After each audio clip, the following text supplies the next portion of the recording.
Ya pemirsa, kisru persoalan hak cipta lagu antara musisi Agnes Mo atau Agnes Monica dengan pencipta lagu Ari Tyas ini terus berlanjut. Ya, usai diputus bersalah oleh Pengadilan Niaga Jakarta Pusat karena membawakan lagu tanpa izin, Agnes Mo dan sejumlah musisi menemui Menteri Hukum Supratman Andi Adgas.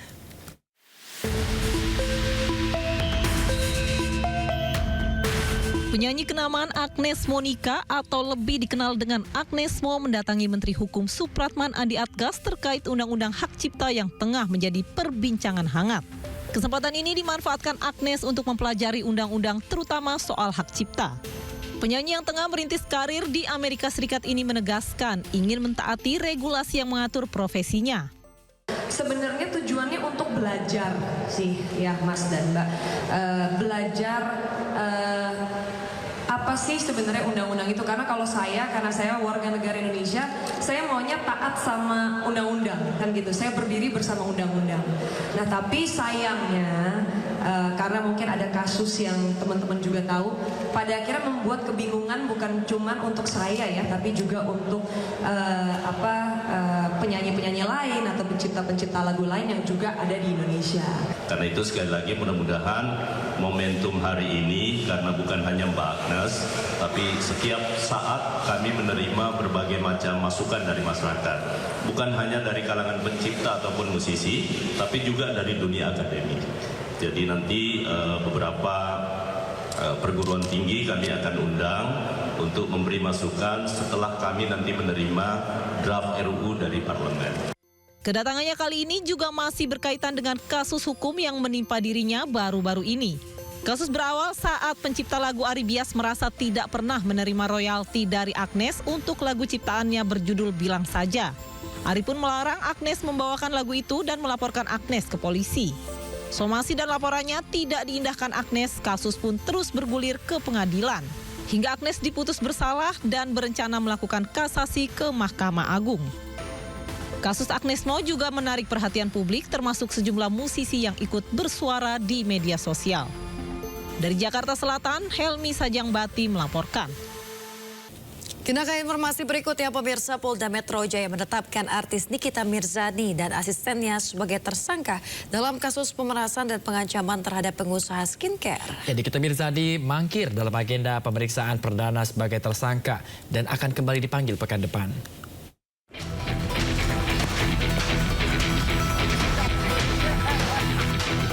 Setelah melakukan serangkaian pemeriksaan dan melakukan gelar perkara, penyidik Direktorat Siber Polda Metro Jaya menetapkan artis Nikita Mirzani atau Nikmir dan asistennya berinisial IM sebagai tersangka terkait kasus pemerasan dan pengancaman terhadap seorang pengusaha produk kecantikan atau skincare bernama Reza Gladys.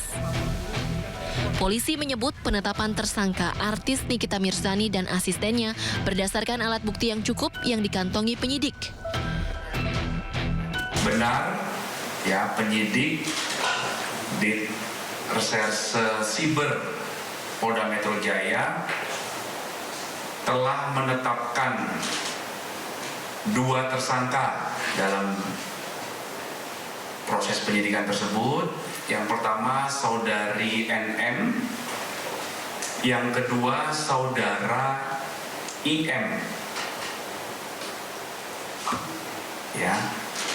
Penyidik telah menetapkan tersangka terhadap kedua orang ini berdasarkan bukti yang cukup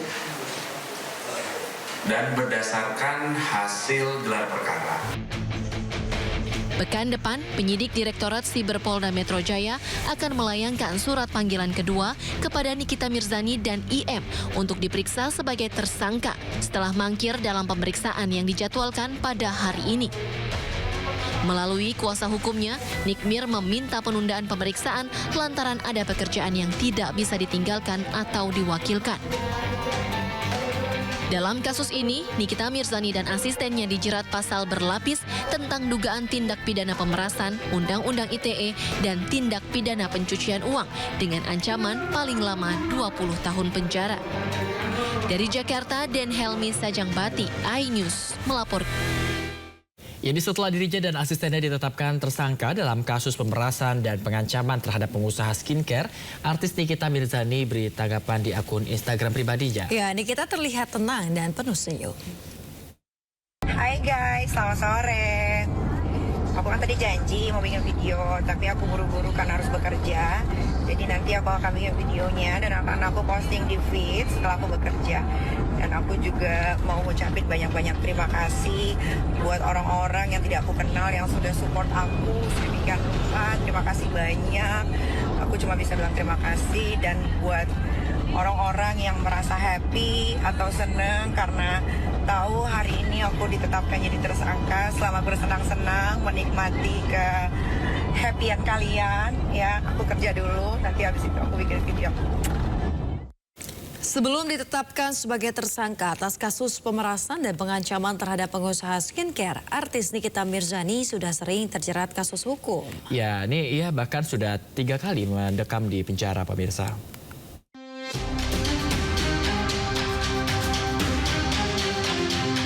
Pada Oktober 2012, Nikita Mirzani dijebloskan ke penjara sebagai tersangka dalam kasus penganiayaan terhadap Olivia Beverly. Ia mendekam di penjara selama 5 bulan. Di tahun 2018, Nikita kembali mendekam di penjara dengan vonis hukuman 6 bulan atas kasus penganiayaan yang dilaporkan oleh Dipo Latif, mantan suaminya. Nikita juga pernah dilaporkan oleh pengacara kondang Elsa Syarif atas kasus pencemaran nama baik. Kasus bermula saat keduanya bertemu di acara televisi. Elsa yang saat itu merupakan pengacara dari mantan suami Nikita dimaki oleh Nikita. Pada tahun 2022, Nikita kembali mendekam di penjara akibat kasus pencemaran nama baik dan pelanggaran UU ITE. Buntut kasus perseteruannya dengan Dito Mahendra. Tahun 2025 ini, nama Nikita kembali mencuat akibat dilaporkan oleh Rasman Arif Nasution atas dugaan penganiayaan. Dan baru-baru ini, Nikita ditetapkan sebagai tersangka atas kasus pemerasan dan pengancaman terhadap pengusaha skincare. Pemirsa, Pengadilan Negeri Jakarta Utara kembali menggelar sidang lanjutan 2 pengacara Hotman Paris Hutapea dan Rasman Nasution atas kasus pencemaran nama baik. Ya, agenda sidang kali ini yakni mendengarkan keterangan saksi dari pihak penggugat. Sidang kasus dugaan pencemaran nama baik yang melibatkan pengacara Hotman Paris dan Rasman digelar tertutup. Agenda sidang yaitu mendengarkan keterangan saksi penggugat yakni Hotman Paris Hutapea yang menjadi korban atas dugaan pencemaran nama baik yang dilakukan oleh Rasman Arif Nasution. Untuk mengantisipasi kericuhan seperti di sidang sebelumnya, sejumlah petugas kepolisian turut mengawal jalannya sidang. Baik, perkara pemeriksaan saksi atas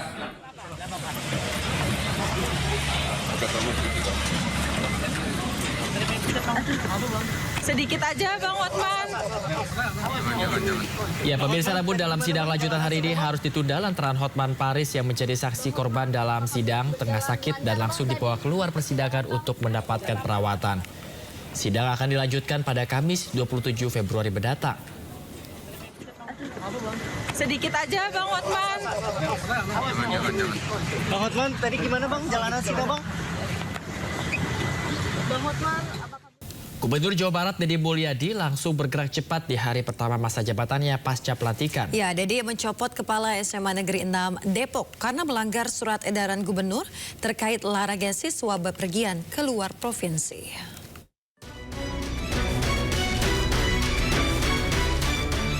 Gubernur Jawa Barat terpilih Deddy Mulyadi menonaktifkan Kepala Sekolah SMA Negeri 6 Depok karena program karya wisata keluar Provinsi Jawa Barat. Menurut Deddy Mulyadi, kegiatan bepergian keluar provinsi bukanlah studi tour, melainkan piknik yang dibungkus dengan kata studi tour. Selain studi tour, mantan Bupati Purwakarta ini akan membenahi masalah-masalah serupa yang kerap terjadi di sekolah, termasuk pungutan liar. Deddy meminta jajarannya memeriksa sekolah yang gencar lakukan pungli. Hari ini saya mengeluarkan perintah untuk melakukan nonaktif pada kepala sekolah di salah satu kepala sekolah di Depok karena siswanya pergi ke Bali. Padahal sudah ada surat edaran PJ Gubernur yang melarang anak-anak sekolah itu bepergian, pelesir di luar Provinsi Jawa Barat. Mengenai manajemen pendidikan, isu penggunaan dana PIP, program Indonesia Pintar, isu-isu di atas cukup meresahkan di Provinsi Jawa Barat. Akan menjadi perhatian Gubernur Jawa Barat terpilih. Dari Jakarta, tim liputan melaporkan. Pemirsa, mantan Wakapolri yang juga pernah menjabat sebagai Menteri Pendayagunaan Aparatur Negara Syarifuddin Kamboy meninggal dunia. Pemirsa, Menteri Pendayagunaan Aparatur Negara dan Reformasi Birokrasi Menpan RB periode 2018 hingga 2019, Syafruddin Kambo meninggal dunia. Syafruddin meninggal dunia di Rumah Sakit Pertamina sekitar pukul 18:14 waktu Indonesia Barat. Selain menjabat Menpan RB, Syafruddin juga pernah menjadi Wakapolri pada tahun 2016 hingga 2018. Jenazah akan dimakamkan hari ini di Taman Makam Pahlawan Kalibata, Jakarta Selatan. Semasa hidupnya, almarhum berdedikasi penuh terhadap tugas-tugas yang diembannya.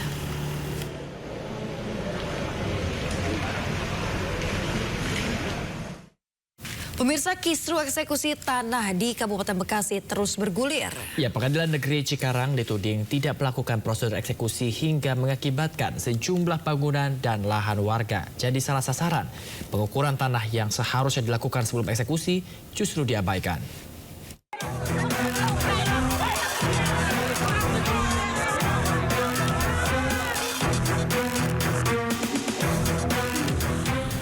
Dugaan salah eksekusi bangunan dan tanah di Tambun, Kabupaten Bekasi terus bergulir. Kini sejumlah warga yang telah memiliki sertifikat tanah mencari keadilan.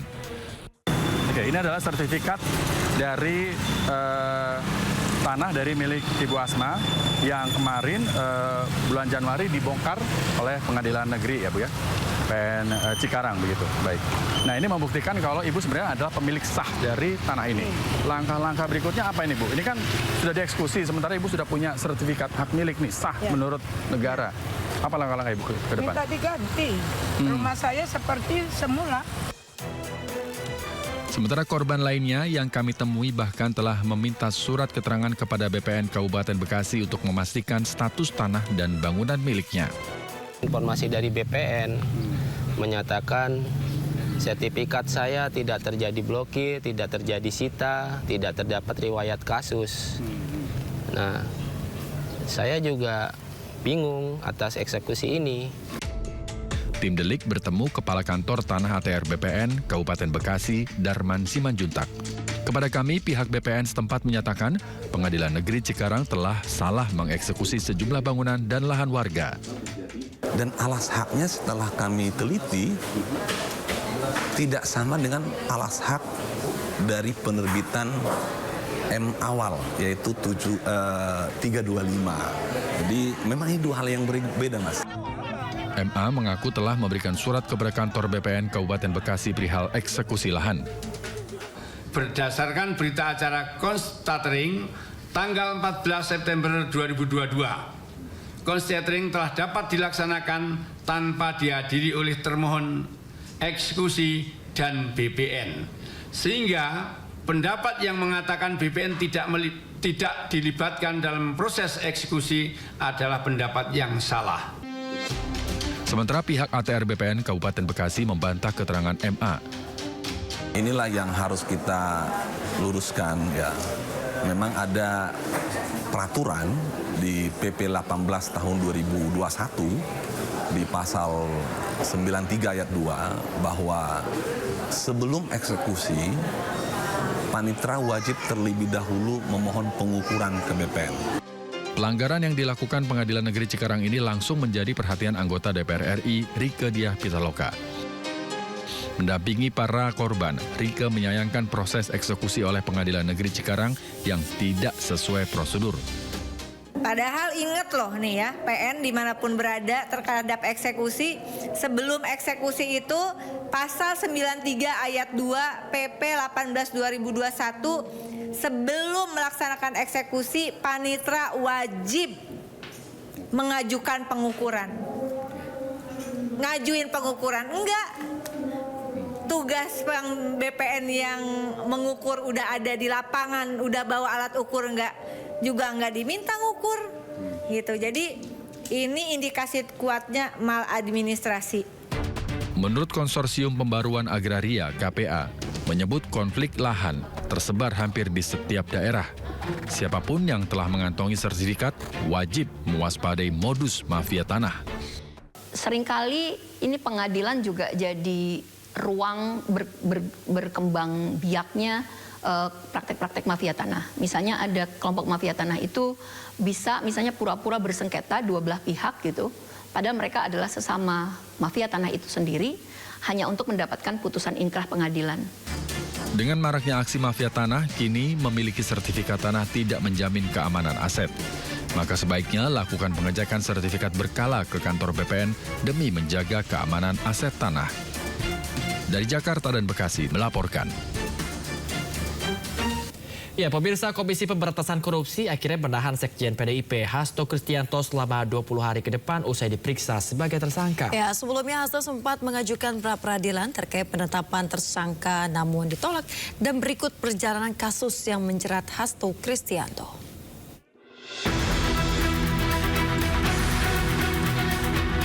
Usai diperiksa sebagai tersangka untuk pertama kalinya, Hasto Kristianto, politikus yang juga Sekjen PDIP, ditahan Komisi Pemberantasan Korupsi atau KPK.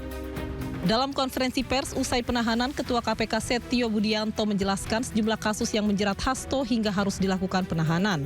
Salah satunya, Hasto dinilai melakukan upaya perintangan penyelidikan terhadap buron KPK yakni politikus Harun Masiku sehingga yang bersangkutan bisa melarikan diri hingga saat ini. Bahwa pada tanggal 8 Januari 2020, pada saat proses tangkap tangan KPK kepada para pihak, Saudara HK memerintahkan Nur Hasan, yaitu penjaga rumah aspirasi di Jalan Sultan Syahrir nomor 12A, yang biasa digunakan sebagai kantor oleh Saudara HK, untuk menelpon Harun Masiku supaya merendam HP dalam air dan segera melarikan diri. Atas perbuatan tersebut menyebabkan Harun Masiku tidak dapat ditangkap dan melarikan diri sampai dengan saat ini. Menanggapi penahanan kliennya, pengacara Hasto Magdir Ismail meragukan bukti permulaan yang dimiliki KPK. Terus terang saya juga harus sampaikan bahwa dari kemarin kami sudah menyiapkan satu surat permohonan penangguhan penahanan. Karena kami menduga ya bahwa penahanan itu akan terjadi. Dan surat penangguhan penahanan itu sudah kami sampaikan tadi, meskipun mungkin besok akan kami buatkan permohonan ulang dengan jaminan-jaminan dari tokoh-tokoh masyarakat, terutama dari pimpinan partai. Jadi saya kira itu yang pokok yang bisa saya sampaikan. Kalau mengenai, sekali lagi, kalau mengenai bukti permulaan perkara ini, tidak ada satupun yang dikonfirmasi kepada Mas Hasto. Jadi sekali lagi, saya yakin betul, kami khawatir bahwa mereka justru tidak mempunyai bukti permulaan. Kasus yang menjerat Hasto berawal dari operasi tangkap tangan pada 8 Januari 2020 terkait suap pergantian antar waktu atau PAW anggota DPR RI periode 2019-2024. Saat itu KPK memburu Harun Masiku dan juga Hasto. Namun saat itu Hasto lolos dan hanya Harun Masiku yang menjadi buronan KPK. Pada penghujung 2024, KPK kembali membuka kasus Harun Masiku. Hasto yang disebut terlibat akhirnya ditetapkan sebagai tersangka. Tidak terima, Hasto mengajukan pra-peradilan terkait penetapan tersangka dirinya namun ditolak. Dari Jakarta, Amrina Rida Tri Julianti melaporkan. Pemirsa, usai diperiksa dan ditahan, Hasto Kristianto meminta KPK untuk tidak pandang bulu dalam penegakan hukum. Iya, Hasto juga menantang KPK untuk berani mengungkap berbagai kasus korupsi, termasuk memeriksa keluarga Presiden ke-7 Republik Indonesia, Joko Widodo.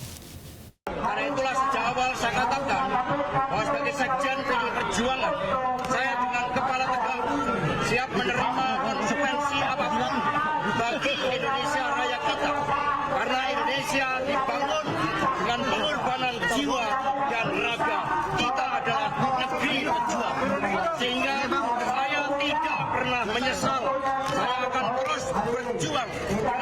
api semangat yang menyala-nyala. Semoga ini menjadi momentum bagi Komisi Pemberantasan Korupsi untuk menegakkan hukum tanpa kecuali, termasuk memeriksa keluarga Pak Jokowi. Terima kasih. Merdeka! Sementara itu, PDIP menilai penahanan Sekjen PDIP Hasto Kristianto merupakan penahanan politik. Ketua Hukum Bidang Reformasi Sistem Hukum DPP PDIP Roni Talapisi menyebut penahanan Hasto sebagai babak baru serangan terhadap PDIP yang diduga sebagai operasi politik mengaut-aut PDIP jelang Kongres mendatang. Pertama, ini adalah penahanan politik. Dan ini adalah babak baru yang kami anggap sebagai serangan terhadap partai kami. Penahanan ini membuktikan informasi bahwa Sekjen PDI Perjuangan Hasto Kristianto memang ditargetkan untuk ditahan sebelum Kongres Partai. Mengapa ditargetkan? Karena peran seorang sekjen sangat penting dalam sebuah organisasi partai politik. Penahanan ini adalah salah satu bagian. Pasca penahanan oleh penyidik Komisi Pemberantasan Korupsi, rupa Sekjen PDI Perjuangan Hasto Kristianto di perumahan Taman Villa Kartini, Kota Bekasi, Jawa Barat terlihat sepi, pemirsa. Pemirsa, rumah berlantai 2 milik Hasto Kristianto ini nampak sepi. Rumah dalam kondisi tertutup rapat. Bahkan kendaraan yang biasa parkir di dalam garasi rumah tidak terlihat. Meski demikian, masih terlihat sejumlah Satgas Cakrabuana PDI Perjuangan yang melakukan penjagaan di rumah Hasto Kristianto. Diketahui pemirsa, Sekjen PDI Perjuangan Hasto Kristianto ditahan oleh penyidik KPK pada Kamis sore. Hasto ditahan usai menjalani pemeriksaan kedua kalinya di gedung KPK. Hasto ditetapkan sebagai tersangka setelah dilakukan ekspos perkara pada 20 Desember 2024 atau setelah pimpinan baru KPK resmi menjabat. Pemirsa, Ketua Umum PDIP Megawati Soekarno Putri bereaksi keras pasca penahanan Sekretaris Jenderalnya Hasto Kristianto oleh KPK. Mega langsung memberikan instruksi tertulis kepada kader partainya yang terpilih sebagai kepala daerah untuk tidak mengikuti retret yang berlangsung mulai hari ini. Surat instruksi yang ditandatangani Megawati Soekarno Putri ini menyatakan jika telah terjadi kriminalisasi hukum kepada Hasto oleh Komisi Pemberantasan Korupsi. Karenanya, Mega menginstruksikan kepala daerah dan wakilnya yang akan mengikuti retret di Magelang, Jawa Tengah mulai hari ini hingga 28 Februari mendatang untuk menunda perjalanannya. Jika sudah dalam perjalanan, diminta berhenti dan menunggu arahan dari Mega. Sebuah kadernya juga diminta standby commander call.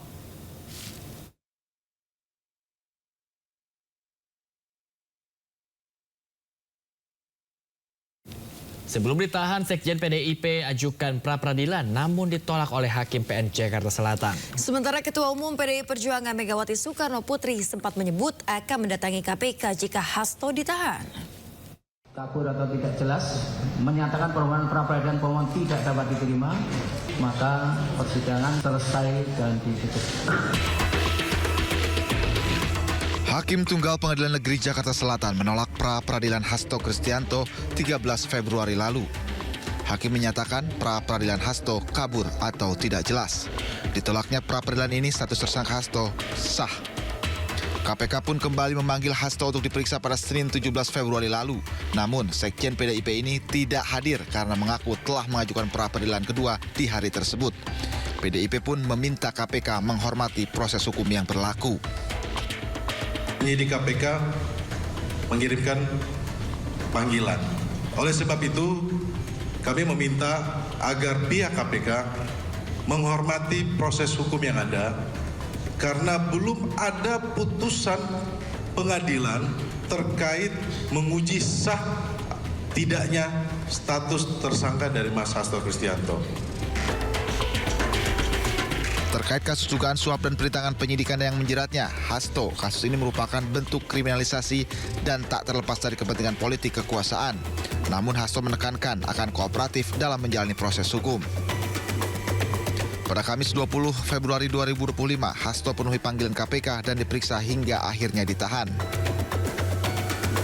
Terkait penahanan ini, Ketua Umum PDI Perjuangan Megawati Soekarno Putri sempat menyebut akan datangi KPK jika Sekjen PDIP ditahan. Kalau dia ditangkap, saya hidup. Apa namanya? Coba yang gara-gara kamu mau ditangkap nih, apa namanya? Untuk Harun Masiku itu tahun 2019. Coba ayo anti hukum berani hitung berapa semuanya yang ditahan. Hah? Kalau Hasto itu ditangkap, saya datang. Ya, saya nggak bohong. Kenapa? Saya ketua umum bertanggung jawab kepada warga saya. Dia adalah sekjen. Tim Liputan iNews melaporkan. Kita ke informasi selanjutnya, pemirsa. Presiden Prabowo Subianto resmi melantik 961 kepala daerah beserta wakilnya di Istana Kepresidenan Jakarta. Pelantikan yang dilakukan secara serentak adalah kali pertama dilakukan dalam sejarah.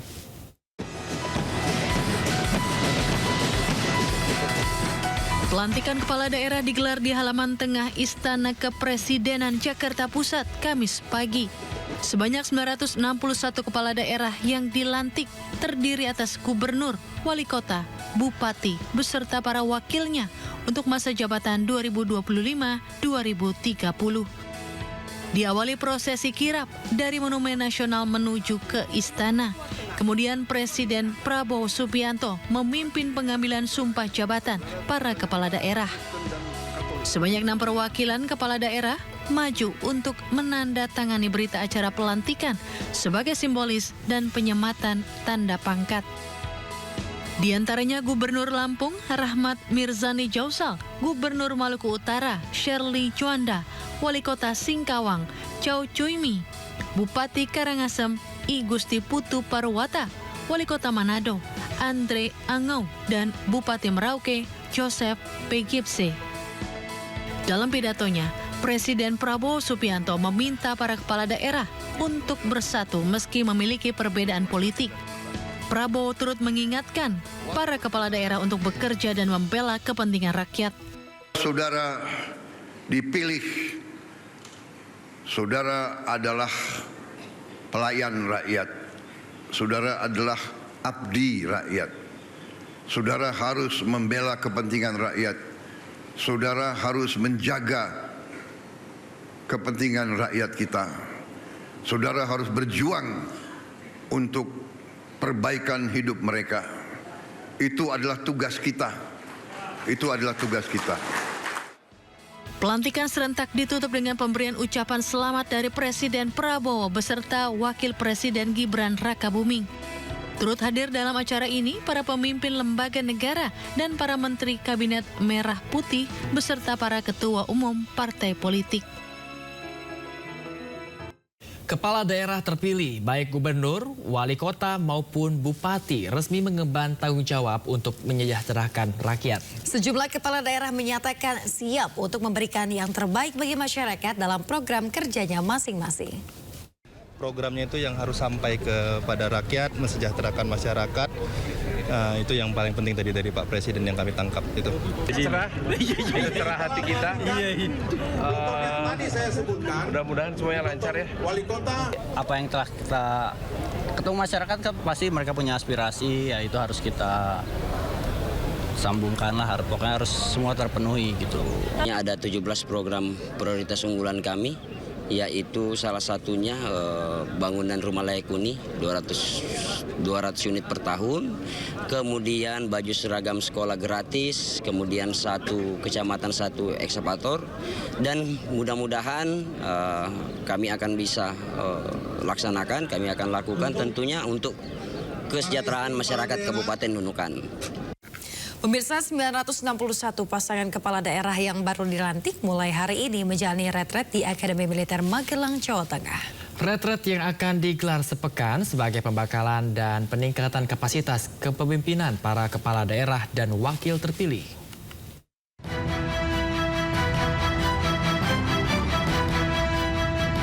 Hari ini kepala daerah terpilih akan mulai menjalani retret kepala daerah di Magelang, Jawa Tengah.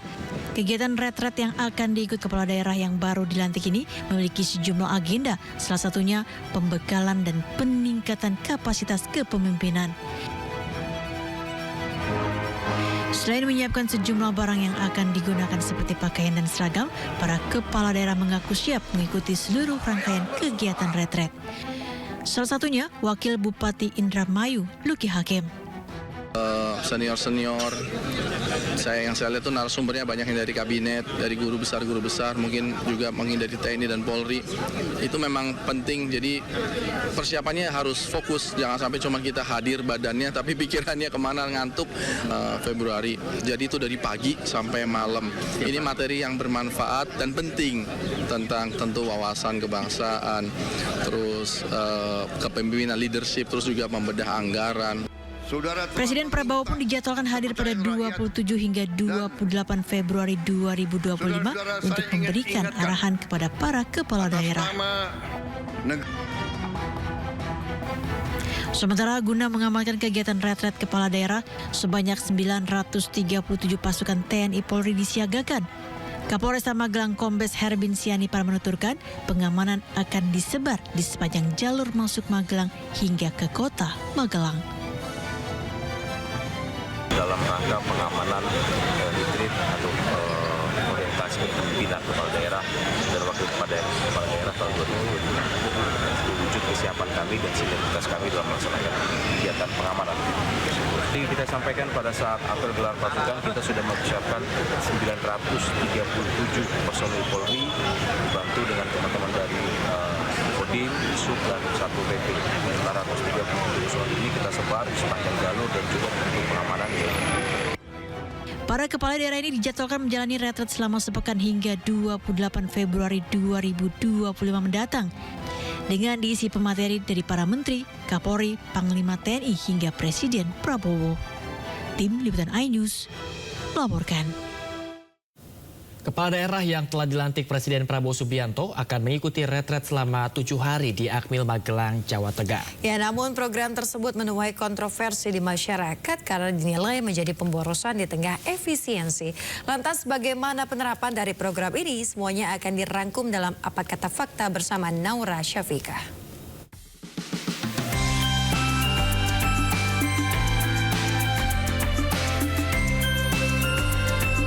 Sebagai bupati,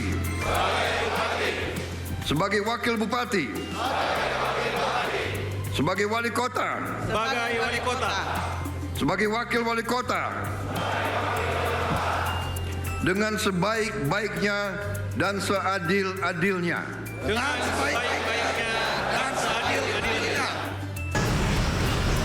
Untuk pertama kalinya pada pemerintahan Presiden Prabowo Subianto akan diadakan retret bagi kepala daerah. Retret atau pembekalan akan dilaksanakan di Akademi Militer Akmil Magelang, Jawa Tengah. Retret bagi kepala daerah akan diikuti oleh 503 kepala daerah terpilih, mulai dari tingkat 1 atau gubernur hingga bupati dan wali kota. Dan nantinya selama 7 hari ke depan retret akan dilaksanakan mulai dari tanggal 21 Februari hingga 28 Februari mendatang.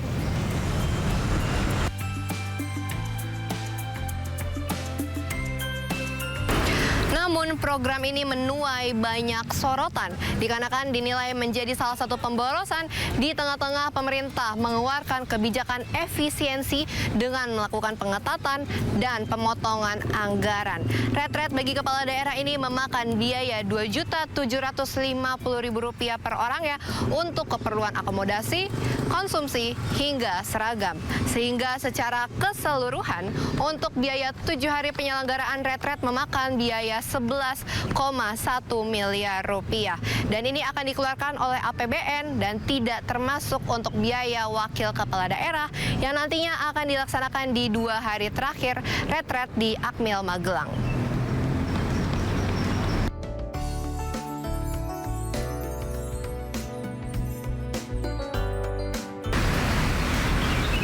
Selama 7 hari pembekalan di Akmil Magelang, kepala daerah akan mengikuti serangkaian pembekalan. Di antaranya adalah mengenai Asta Cita Presiden Prabowo Subianto, program strategis nasional, dan juga berbagai materi pembekalan lainnya. Retret kepala daerah ini diharapkan akan menjadi jembatan dan juga sinkronisasi antara pemerintah pusat dengan pemerintah daerah. Dan lebih jauh lagi, retret diharapkan dapat membangun chemistry dan juga emotional bonding antar kepala daerah.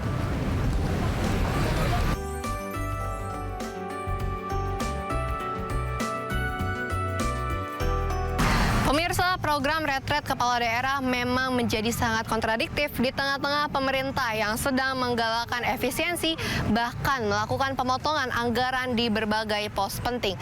Tentunya pemerintah harus bisa membuktikan bahwa program ini akan memberikan hasil yang baik lebih dari dana yang digelontorkan. Dari Jakarta, Nora Syafika bersama juru kamera Ahmad Putra. Sampai jumpa di Apa Kata Fakta selanjutnya. Pemirsa, usai dilantik sebagai Gubernur Jakarta di Istana Kepresidenan, Pramono Anung melakukan serah terima jabatan dengan PJ Gubernur Jakarta Teguh Setiabudi di Balai Kota Jakarta. Dalam sertijab tersebut hadir sejumlah Gubernur Jakarta terdahulu, kecuali Joko Widodo.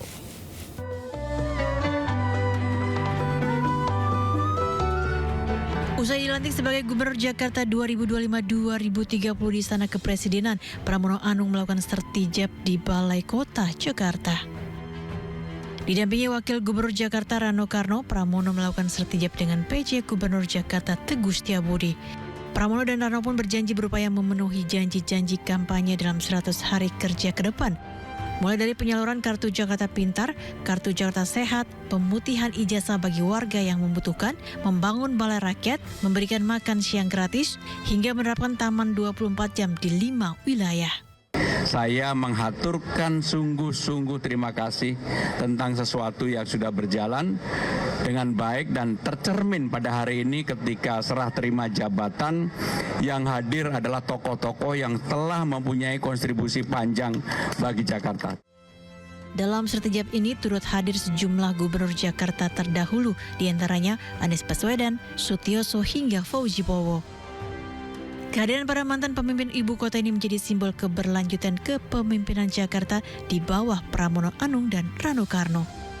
Diharapkan dengan dilantiknya gubernur dan wakil gubernur terpilih yang baru bisa membawa Jakarta lebih maju, modern dan beradab. Tim Liputan iNews melaporkan. Dan pemirsa, berikut wawancara eksklusif jurnalis iNews Togi Sinaga bersama Gubernur Jakarta Pramono Anung usai serah terima jabatan gubernur dan wakil gubernur Jakarta di Balai Kota Jakarta Kamis siang. Dulu ya. Izin Pak Gubernur, izin sedikit lagi Pak Gubernur, gimana rasanya sebagai Gubernur baru Jakarta? Gimana rasanya? Ya, saya tentunya akan bekerja dengan sungguh-sungguh untuk memperbaiki Jakarta karena memang dukungan arus bawah, terutama masyarakat di bawah terhadap hal-hal yang real, Kartu Jakarta Pintar, Jakarta Sehat, itu yang diharapkan oleh mereka dan itu yang akan saya kerjakan. Saya akan melakukan pembenahan untuk itu. Oke, terkait dengan 100 hari kerja gimana rencananya Pak? Ya, ada 40 program yang akan menjadi program prioritas yang akan kita selesaikan. Di antaranya apa aja Pak Gubernur? Ya, Kartu Indonesia Pintar, Indonesia Sehat, kemudian ijazah yang kita putihkan dan banyak hal. Ya. Siap Bapak. Ya, oke. Terima kasih Bapak. Baik, bisa demikian itu dia wawancara saya dengan Gubernur Jakarta, Bang Nung, dan kembali ke studio.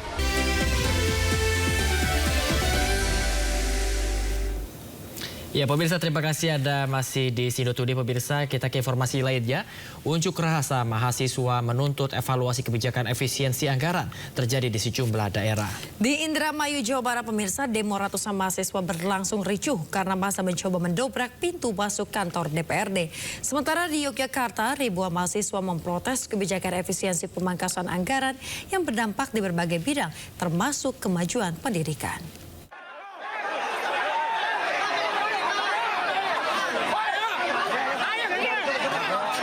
Unjuk rasa ratusan mahasiswa yang tergabung dalam Aliansi Mahasiswa Indramayu dan BEM Kabupaten Indramayu ini berlangsung ricuh saat para demonstran mencoba mendobrak pintu masuk kantor DPRD Kamis siang. Aksi saling dorong antara massa dengan polisi bahkan sempat terjadi. Kericuhan terjadi karena para demonstran kesal tidak diizinkan menemui Ketua DPRD Indramayu dengan alasan sedang mengikuti rapat paripurna.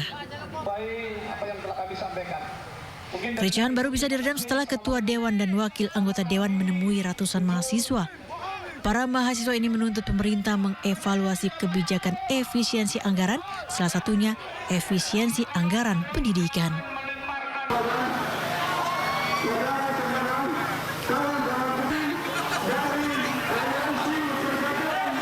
Aksi unjuk rasa juga digelar ribuan mahasiswa yang tergabung dalam Aliansi Jogja Memanggil Kamis siang. Dalam aksi ini, mahasiswa memprotes kebijakan pemerintah yang dinilai tidak pro-rakyat, termasuk efisiensi anggaran yang berdampak terhadap kemajuan pendidikan. Mahasiswa juga menuntut pengembalian APBN untuk pendidikan sebesar 20%. Bagi para demonstran, aksi demo Indonesia Gelap ini sebagai simbol matinya nurani penguasa yang menghiraukan tuntutan rakyat. Tim kontributor iNews melaporkan. Pemirsa, pemerintah terus mengupayakan agar harga tiket transportasi darat, laut, dan udara saat musim mudik Lebaran tahun ini bisa lebih terjangkau bagi masyarakat. Selain menekan harga tiket, pemerintah juga berupaya memperkuat infrastruktur transportasi guna mendukung kelancaran arus mudik.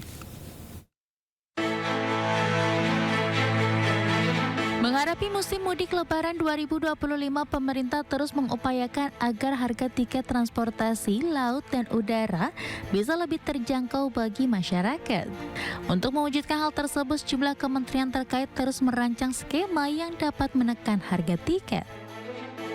Menurut Menko Bidang Infrastruktur dan Pembangunan Kewilayahan Agus Harimurti Yudhoyono, kebijakan diskon tarif transportasi akan diumumkan dalam waktu dekat agar masyarakat bisa merancang perjalanan dan membeli tiket perjalanan mudik jauh hari sebelum Lebaran. Kami belum bisa mendeklar saat ini karena masih perlu waktu sedikit lagi. Saya mohon waktu terutama Kementerian Perhubungan yang juga tadi masih akan duduk bersama dengan Kementerian BUMN, Kementerian Keuangan, dan lain-lain. Yang jelas semangatnya adalah kami sesuai dengan arahan Bapak Presiden, bagaimana harga tiket, harga transportasi itu lebih terjangkau. Selain menekan harga tiket, pemerintah juga berupaya memperkuat infrastruktur transportasi darat, laut, udara, dan kereta api guna mendukung kelancaran arus mudik. Perhitungan yang cermat terus dilakukan agar kebijakan ini benar-benar efektif dan tidak hanya bersifat sementara.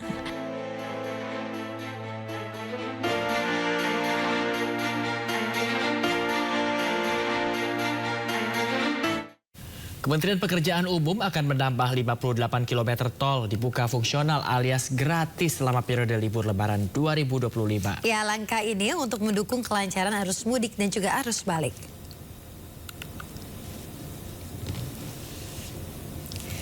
Pemirsa, Menteri Pekerjaan Umum Dodi Hanggodo mengaku hingga saat ini sejumlah proyek pembangunan jalan tol masih terus didorong penyelesaiannya. Beberapa di antaranya termasuk ke dalam jaringan jalan tol Trans Sumatera dan jalan tol Trans Jawa. Rencananya H-10 sebelum libur Lebaran, jalan tol tersebut sudah dapat dibuka dan juga dioperasikan secara fungsional.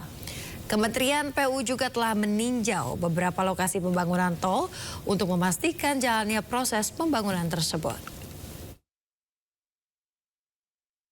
Tol fungsional seperti kemarin ada sekitar tambahannya mungkin sekitar tambahan 58 km. Ada beberapa tol yang kita kebut penyelesaiannya kayak di Palembang dan di Jogja itu dari ruas Prambanan sampai dekat-dekat bandara itu sekitar 6 kiloan lah. Kita sedang kebut supaya bisa difungsionalkan juga supaya mengurai kemacetan pada saat ada arus mudik. Mulai kapan Pak? Harapannya sih sebelum H-10 sudah kita buka ya. Pemirsa, Kementerian Pekerjaan Umum akan menambah jumlah tol fungsional alias gratis selama periode libur Lebaran 2025. Langkah ini dilakukan untuk mendukung kelancaran arus mudik dan balik, beberapa di antaranya termasuk ke dalam jaringan jalan tol Trans Sumatera dan jalan tol Trans Jawa.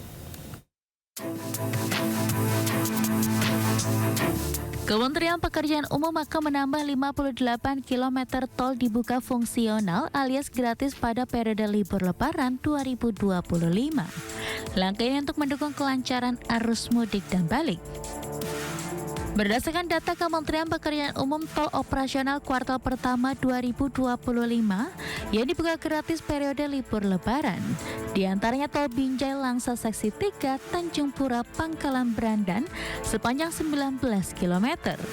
Tol Kuala Tanjung Tebing Tinggi Parapat sebagian seksi 2 Kuala Tanjung Indrapura sepanjang 10,15 km. Tol yang akan operasional di kuartal pertama 2025 totalnya mencapai 74,35 km. Sementara itu, tol khusus dibuka fungsional periode Lebaran sepanjang 58,42 km. Di antaranya tol Sigli Banda Aceh seksi 1 Padang Tiji Seliman sepanjang 24,67 km. Tol Kuala Tanjung Tebing Tinggi Parapat sebagian seksi 4 Sinaksak Pematang Siantar sepanjang 12,37 km. Tol Jakarta Cikampek 2 Selatan paket 3 Sukabunga Sadang segmen Kutanegara Sadang sepanjang 8,5 km dan tol Probolinggo Banyuwangi paket 1 Geding Keraksaan sepanjang 12,88 km.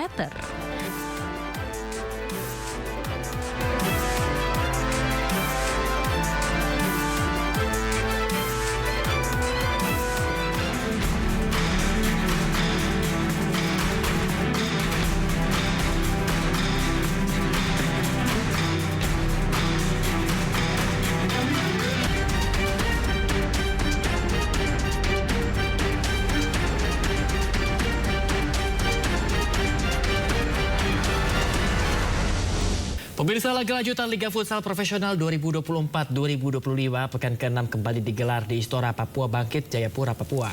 8 tim bertarung dengan sengit demi meraih 3 poin penting sebelum libur paruh musim menjelang bulan Ramadan.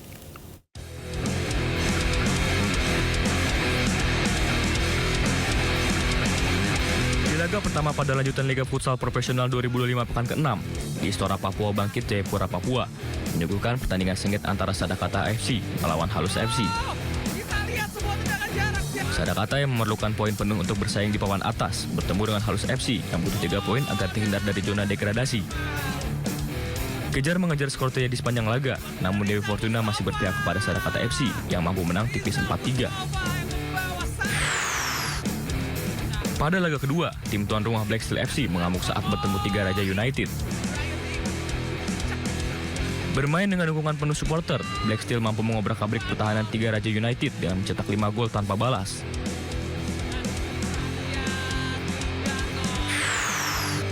Di pertandingan ketiga, Cosmo JNE berhadapan dengan Kuda Laut Nusantara. Pada laga ini, Cosmo JNE tampil percaya diri dan mampu mengatasi permainan lawannya. Hasilnya Cosmo JNE mampu menaklukkan Kuda Laut Nusantara dengan skor cukup telak 4-1. Di laga pamungkas, tim papan bawah Ravelli FC bertemu dengan pemuncak klasemen Papage Buana.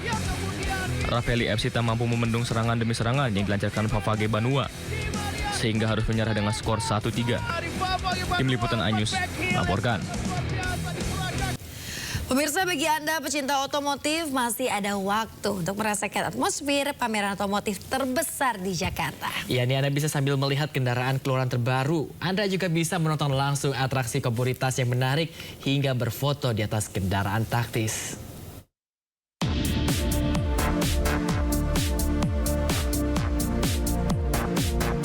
Inilah atraksi yang paling dinanti dalam ajang Indonesia International Motor Show 2025 yang berlangsung di G-Expo Kemayoran, Jakarta. Flying Car menjadi autotainment yang menawarkan sensasi naik kendaraan dari atas ketinggian. Layaknya Flying Fox, kali ini pengunjung bisa merasakan serunya meluncur dari ketinggian layaknya terbang di udara.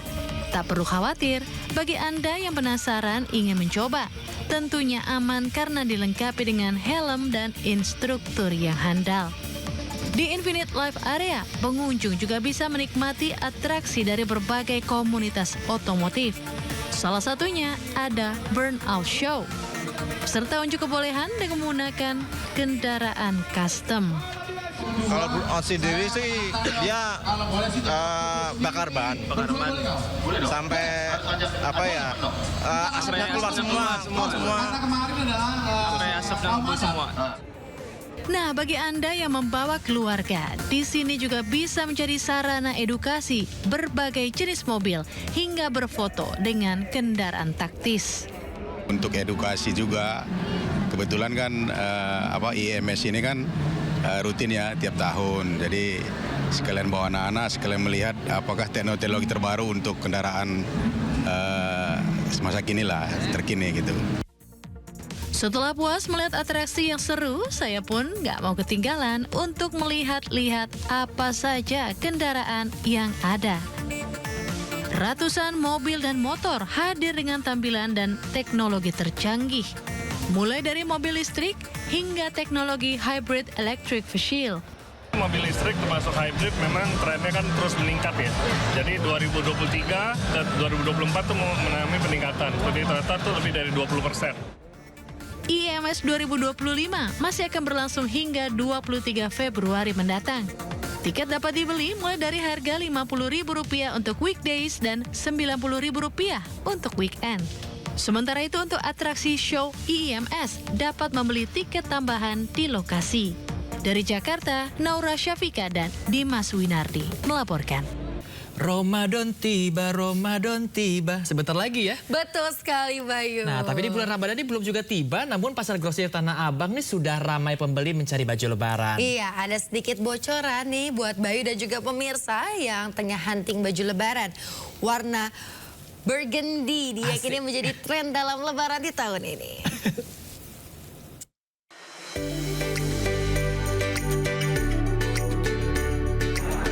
Pasar grosir Tanah Abang, Jakarta Pusat ramai seperti biasanya. Namun di antara para pengunjung ada mereka yang sudah hunting pakaian untuk lebaran nanti. Ya, meski bulan Ramadan belum lagi tiba, sudah ada pengunjung yang cari-cari baju untuk lebaran. Ya, mau nyari jilbab, baju buat lebaran nanti sebelum puasa kan, takutnya bulan puasa rame gitu. Kayaknya brokat ya, model brokat bordir-bordir gitu kan. Warnanya kayaknya lagi burgundy kayaknya. Iya, burgundy gitu. Nah, ada satu bocoran warna yang bakal tren untuk busana lebaran tahun ini.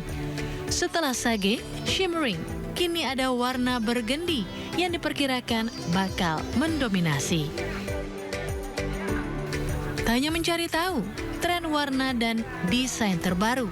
Banyak pengunjung berbelanja baju lebaran lebih awal untuk menghindari kepadatan. Biasa kan kalau bulan puasa itu kan kita kan nggak bisa jajan gitu kan. Fokus ibadah juga. Terus pasti penuh kan tempat-tempat mall gitu. Jadi kita ngambil sekarang aja gitu. Kalau di TikTok sih kita ngeliat mana coklat apa tuh namanya ya? Oh ini apa? Burgundy. Iya. Bukan apa? Burgundy juga coba ada kok. Dark brown. Oh dark brown. Coklat gelap. Coklat-coklat mahoni gitu ya? Iya. Tradisi baju lebaran sudah ada sejak lama. Mengenakan pakaian terbaik menjadi satu hal yang disarankan ketika hari raya tiba. Jadi, apa pilihan Anda untuk baju lebaran tahun ini? Dari Jakarta, Ismalia, Dimas Winardi melaporkan. Ya, dari fashion kita ke kuliner ya, Bayu dan juga pemirsa. Bagi Anda pecinta makanan Nusantara dengan cita rasa unik dan otentik, rumah makan di kawasan Depok, Jawa Barat bisa menjadi referensi. Ya, di tengah nuansa asri dan sejuk, sajian menu Nusantara seperti olahan ikan alu-alu bakar berbumbu acar segar sungguh menggoyang lidah.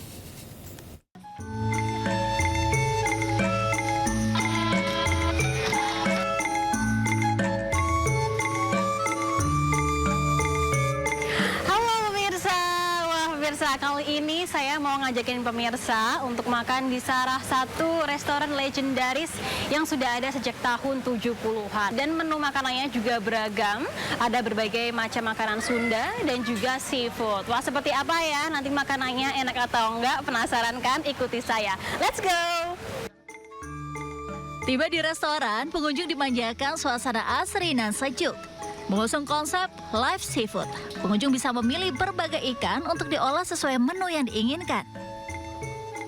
Nah pemirsa, ini adalah ikan alu-alu fresh yang nanti akan saya nikmati. Ikan alu-alu bakar acar menjadi salah satu menu otentik khas restoran wajib dicoba. Ikan dibakar dengan bumbu woku khas restoran, dipadu acar tomat, daun kemangi yang melimpah, menjadikan sajian menggugah selera. Rasanya unik banget, enak banget. Jadi perpaduan antara acar tomat dan juga daun kemanginya ini segar. Waktu bersantap semakin nikmat ditemani es goyobot khas Sunda yang melegakan dahaga. Sate ayam bumbu kacang, olahan karedok, dan beragam menu otentik bisa jadi pilihan. Desain bangunan unik dengan sentuhan alami memberikan kenyamanan bak rumah sendiri. Suasananya kita suasana seperti ini, danau, kita memanjakan customer dengan suasana-suasana yang ada danaunya, ada ikannya, dia bisa memberikan makan ikan secara langsung. Memberi makan ikan jadi aktivitas favorit usai menghabiskan santapan lezat. Tak heran pengunjung selalu ingin kembali ke sini. Saya pertama kali Mbak, karena lihat di Instagramnya, view-nya bagus banget kayak restonya, makanya kita ngajak ngumpul-ngumpul bareng sama ibu-ibu yang lain. Ya selain suasananya, terus buat spot fotonya sama makanannya juga oke. Boleh sih rekomen. Setiap hidangan disiapkan dengan bahan-bahan berkualitas, menjadikan restoran ini pilihan tepat untuk berkumpul bersama keluarga. Dari Depok, Jawa Barat, Amrina Rida, Bagus Prasetya Adi, Ayus melaporkan. Dan informasi tadi mengakhiri Sido Today hari ini pemirsa. Anda bisa mendapatkan informasi terkini dan terbaru melalui portal yang menghadirkan berita daerah, berita nasional, dan berita internasional. Lengkap di sindonews.com. Dan pemirsa, mewakili kerabat kerja yang bertugas, saya Bayu Pradana. Dan saya Yasmin Antoni, pemirsa pamit undur diri. Terima kasih dan sampai jumpa.